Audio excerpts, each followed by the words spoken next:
Good morning all. Today I am going to start third unit which contains three headings.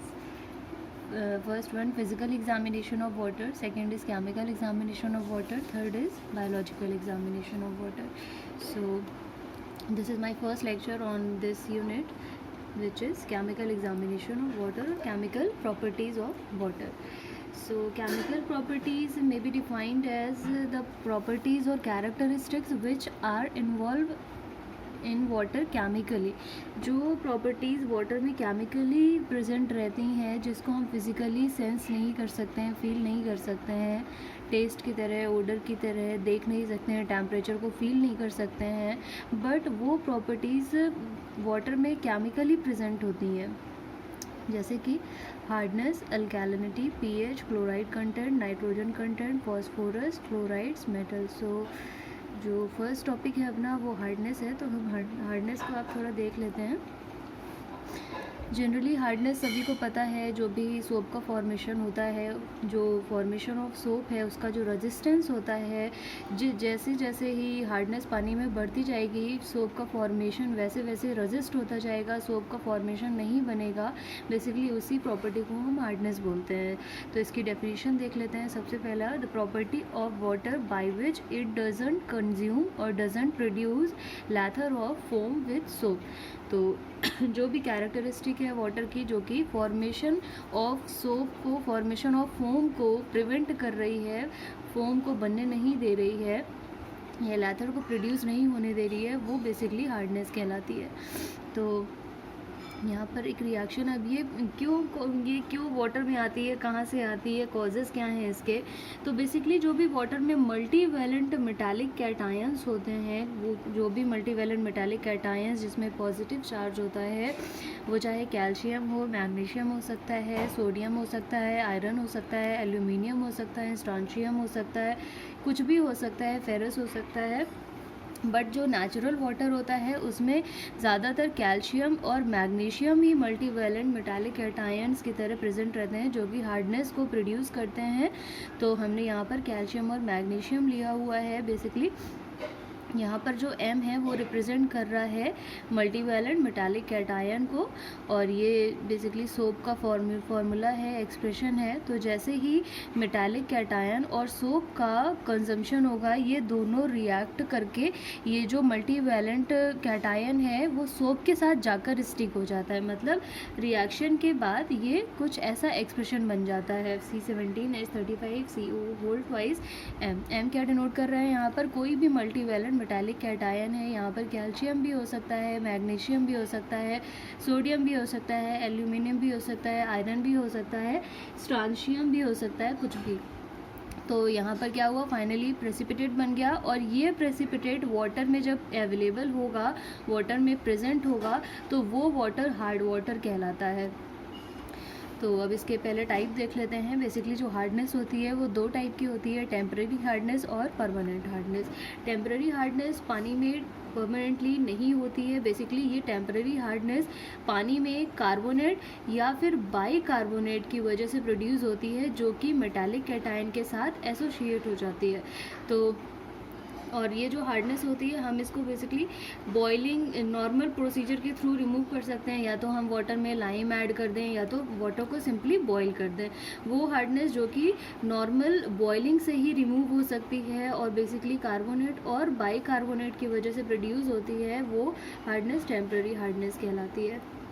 दूसरा क्या है कि अगर वाटर में सल्फेट प्रेजेंट है, क्लोराइड कंटेंट अवेलेबल है, नाइट्रेट अवेलेबल है, ये सारे जितने भी एलिमेंट्स हैं वो वाटर को परमानेंट हार्डनेस प्रोड्यूस करवाते हैं.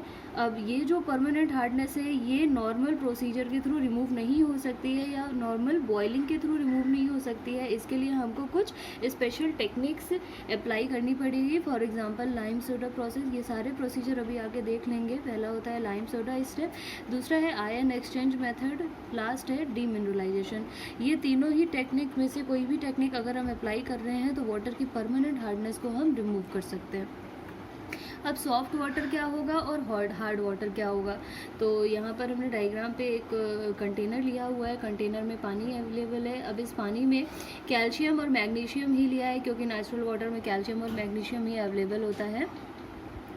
तो कैल्शियम और मैग्नीशियम किसका, सल्फेट का, क्लोराइड का, बाइकार्बोनेट का, और ये कार्बोनेट का भी हो सकता है, कार्बोनेट का CaCO3 MgCO3 कुछ भी हो सकता है।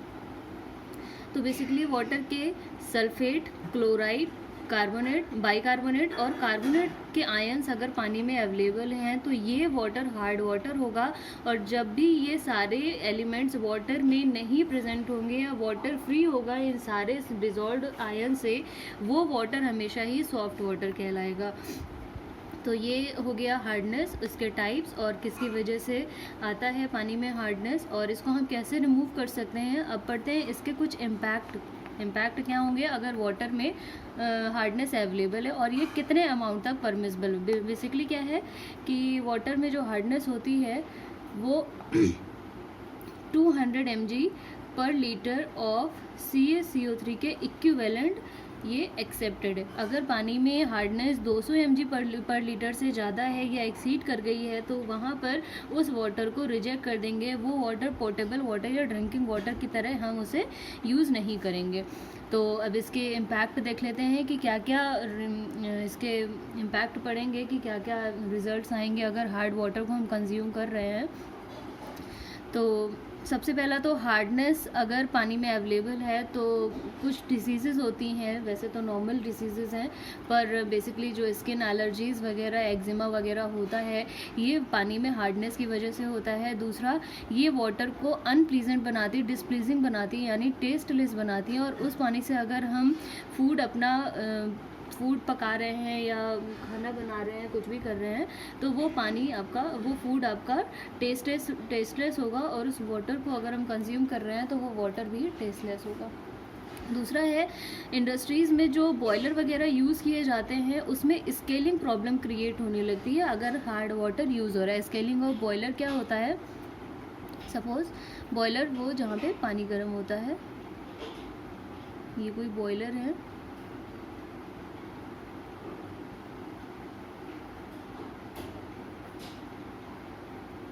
हार्ड वाटर जब इससे पास किया जाएगा इस बॉयलर से, तो यहाँ पर हार्ड वाटर यहाँ पर इंक्रस्टेड हो जाता है, यहाँ पर जाकर स्टिक हो जाता है। और एक टाइम ऐसा आएगा कि यहाँ पर हार्ड वाटर की एक वाइट लेयर टाइप की बन जाती है। इसकी वजह से क्या होगा कि जो भी पानी हम यहाँ पर दोबारा डालेंगे वो पानी ईजिली यहाँ से पास नहीं होगा, और इंक्रस्टेशन की वजह से यहाँ पर बहुत सारा एक स्टिकी मटेरियल जमा हो जाएगा। इसको बोलते हैं स्केलिंग ऑफ बॉयलर।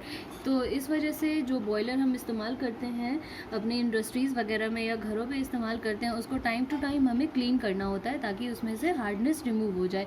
अब इसको डिटरमाइन करने का एक एक्सप्रेशन होता है जो कि है टोटल हार्डनेस। सबसे पहली बात, इसकी जो यूनिट होती है mg पर लीटर की तरह ही एक्सप्रेस की जाती है, और जो इसका एक्सप्रेशन होता है वो होता है mg पर litre of calcium divided by equivalent weight. Equivalent weight हम सभी को पता है, अभी आगे और डिस्कशन कर लेंगे क्या होता है, और इसका एक न्यूमेरिकल भी देख लेंगे।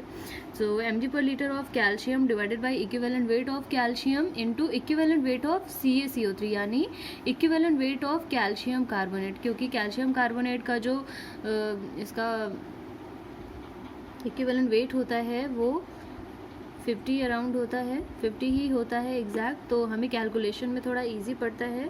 और जो कार्बोनेट और बाइकार्बोनेट होता है इसमें, यानी जो कार्बोनेट है कैल्शियम कार्बोनेट में, वो बेसिकली हार्डनेस को प्रोड्यूस करने के लिए मेजर आयन